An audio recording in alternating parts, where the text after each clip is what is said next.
Presque aucun des acheteurs, c'est-à-dire vous, les internautes, ne se rend compte des conséquences.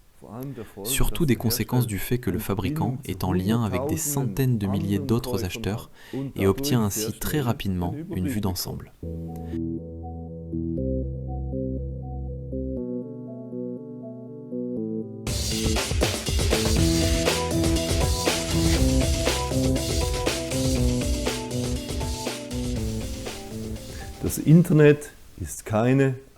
Internet n'est pas une voie à sens unique.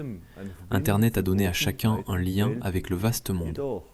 Cependant, sur Internet, chaque fabricant est également en lien avec l'acheteur. Et parmi les acheteurs, c'est-à-dire parmi vous, les internautes, rares sont ceux qui se rendent compte des conséquences. Surtout des conséquences du fait que le fabricant est en lien avec des centaines de milliers d'autres acheteurs et qu'il en tire très vite une vue d'ensemble. Est-ce que cela suscite jamais des inquiétudes ? Je ne crois guère. Il y a peut-être 20 ans, on achetait une voiture, un aspirateur, un téléphone. Une fois payé, cela nous appartenait à 100%. Aujourd'hui, c'est souvent différent. Il y a la liaison de retour, la connexion, et cela change la donne bien plus que certains ne le pensent. L'exemple le plus frappant dont j'ai entendu parler aujourd'hui est celui de Porsche. Le constructeur automobile Porsche fait l'objet de sanctions en Russie pour diverses raisons. Cela a pour conséquence que les Porsche ne peuvent plus démarrer en Russie. Vous avez bien entendu, on ne peut plus les démarrer. Pourquoi ? Parce que la connexion de données avec Porsche est coupée en Russie. Cet exemple est certes extrême. Mais saviez-vous que les voitures neuves sont équipées d'une carte SIM et que tous ces paquets de données sont envoyés au constructeur ? Par exemple, combien de fois le prétentionneur de ceinture s'est déclenché ? Quelles adresses le GPS a recherchées ? Quelle musique passe dans la voiture ? Ou encore, les coordonnées du téléphone portable synchronisées avec le système de divertissement sont transmises. Je pense qu'on peut assez bien se faire une idée de qui est quelqu'un quand on sait quel genre de musique il écoute régulièrement. Un tout autre exemple est celui d'une application. Une application de suivi du cycle menstruel pour les femmes. Les utilisatrices saisissent quotidiennement leurs symptômes, leurs humeurs et d'autres données pertinentes. L'application s'occupe du reste. Grâce aux données de l'application Rincon, ces schémas peuvent être identifiés et utilisés à bon escient pour améliorer sa propre productivité et sa qualité de vie. La femme moderne a aujourd'hui accès à plus de données sur son corps que jamais auparavant. Grâce à la nouvelle fonctionnalité Cycle Data Statistics de l'application Rincon, les utilisatrices peuvent désormais surveiller leur cycle menstruel de manière encore plus détaillée. Mais qui surveille vraiment ? Les utilisatrices surveillent peut-être leur propre cycle, mais le fabricant surveille le cycle de toutes les utilisatrices. Le fabricant stocke toutes les données saisies par les utilisatrices concernant leurs symptômes, leur humeur et d'autres informations pertinentes pendant des mois, voire des années, et vend ces précieuses données à qui, je vous le demande ? Google ? Je ne sais pas. Google dispose lui-même d'un programme fascinant. Analytics. Presque personne ne sait que Google Analytics envoie également des données à Google. Analytics est l'un des nombreux outils Google conçus pour acheminer les données des visiteurs des sites web vers la Silicon Valley. Sans les outils Google, rien ne serait envoyé à la Silicon Valley. On a besoin des outils Google. Ce ne sont pas les sites web, ce sont les outils Google. Et ce sont les sites web prêts à l'emploi qui ont installé les outils Google. Le HTML seul n'enverrait aucune donnée à la Silicon Valley. Pourquoi le ferait-il ? Non. Un site web initialement programmé en HTML est exempt de surveillance. Nein, eine ursprünglich programmierte Website in HTML ist überwachungsfrei. L'outil Google Analytics affiche à l'écran tous les détails des visiteurs de son propre site web. C'est l'avantage pour l'utilisateur. Google en tire cependant un avantage bien plus grand. Quelqu'un s'en rend-il compte ?